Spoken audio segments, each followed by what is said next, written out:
We'll move to our next presentation, and the title is Impact Evaluation of Patient-Centered, Community-Engaged Health Modules for Homeless Pregnant Women. And our lead author is Shelby Nelipovich. Shelby, the floor is yours. Hi, my name is Sarah Allen. Hi. I'm a third-year medical student here at MCW, and I am currently a part of the organization on campus known as HAPPY, which stands for Health Advocacy in Pregnancy and Infancy. We're an organization that works very closely with women experiencing homelessness here in the Milwaukee area. Our goal for this project was fueled by the fact that the infant mortality rate here in Milwaukee is 3 times higher than the national infant mortality rate. And pregnant women who are experiencing homelessness are at a greater risk for poor birth outcomes than the general population. Our aim was to develop modules based on a previously done needs assessment in order to promote better health outcomes during pregnancy. These modules were developed by medical students under the supervision of our wonderful faculty advisor and taught throughout the years of 2018 to 2021. These modules included topics such as breastfeeding, infant care and safety, mental health, cooking, peripartum nutrition, and contraception. These modules typically were held in about 60-minute intervals and consisted of a brief PowerPoint presentation and handouts based on what topic we were covering, as well as small topic-based incentives. We tried to design these modules to be very open and conversational to try and create a welcoming and safe environment for women to ask questions. These also did have to be transitioned to a virtual format during the pandemic, but that transition went very well, and we tended to not have that many issues technologically. At the end of each session, we utilized a verbal debriefing form in order to gather some qualitative data on the participants' perceived impact of these modules. We also utilized optional anonymous comment cards.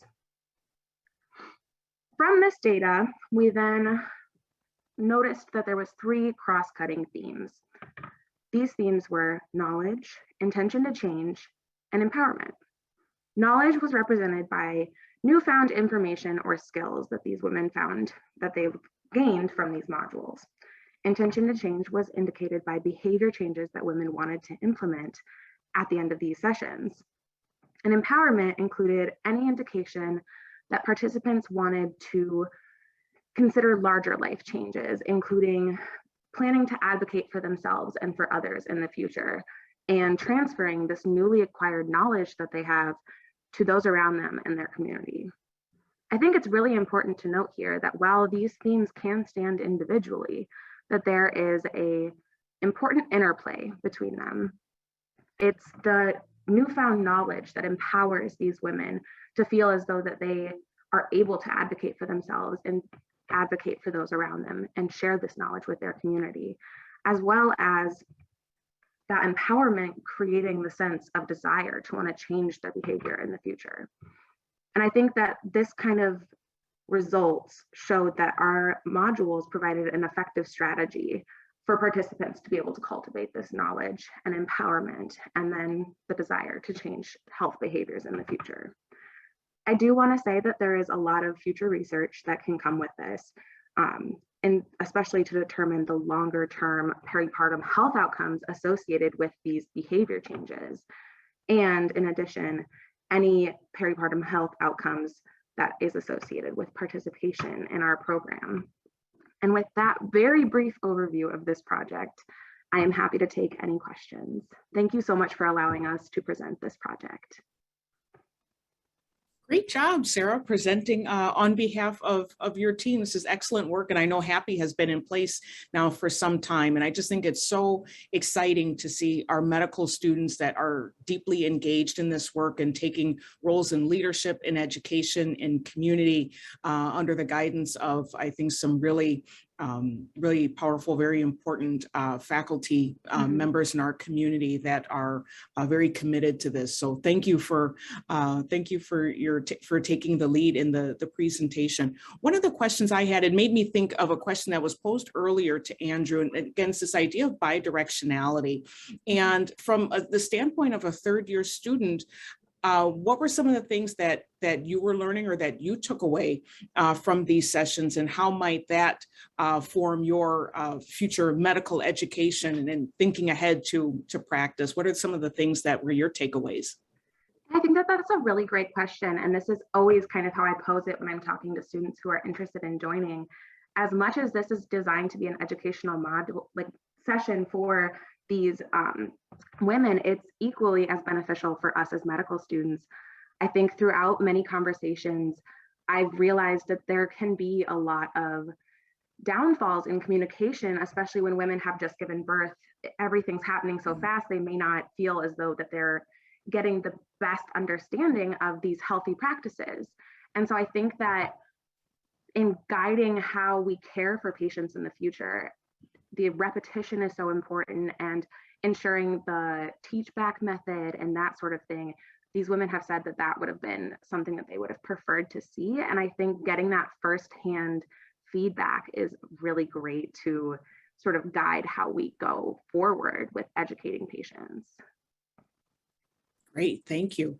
There are a few questions or a few comments in the chat, but I'll call out one of the questions, and that is, did you find that participants returned for sessions? So what was the retention like for this group of women? Yeah, that is another great question. So typically at the women's shelter, I believe that the stay is upwards of 90 days. And so we did try to space out modules so that women who were there and present at, for instance, like the breastfeeding module, we weren't only showing them that module. But it did seem as though people who came for one module would ask us, oh, well, what's the next module going to be? Like, what topic are we doing next time? And they would come back. And I think it's a great way to kind of engage with that community and provide that continuity of care in a sense. So there was participants who returned, and sometimes they even came back to sessions that they'd already seen just to sit and chat and listen to others' feedback as well. Well, I think it just shows how, how sessions like this really can form kind of a community, like a bonding community amongst participants. So I think that's an excellent testament to the work that you're doing.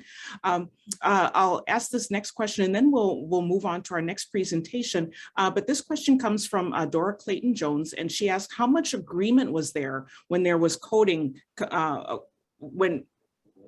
how much agreement was there when coding was compared amongst the researchers? Yeah, that is a great question. So we coded in 2 different rounds in order to make sure that we had a nice coverage. And I would say it was almost unanimous when it came to coding these different themes and what comments would align with each one. And we had multiple meetings where we would kind of discuss our thought process behind it, and if there was any questions as to whether or not one fell in knowledge or one fell in more in empowerment or intention to change. And that was kind of when we discovered that these are very, very interconnected. And so while we can decide that they're individual, I think that it's important to recognize that these are definitely highly intertwined. That's great. Thanks, Sarah. And I think it speaks then to the methodological rigor of the work as well. So when we're presenting our findings, we want to make sure that things are in agreement across researchers. And it's just, again, it's such exciting work that you're doing in the community, that it's being well received by the women and under great leadership as well amongst our faculty. So thank you for your work. Please keep it up. Please stay engaged as one of our students. It's definitely, I think, a great way to be continuing in your medical education career. So wonderful work. Wonderful.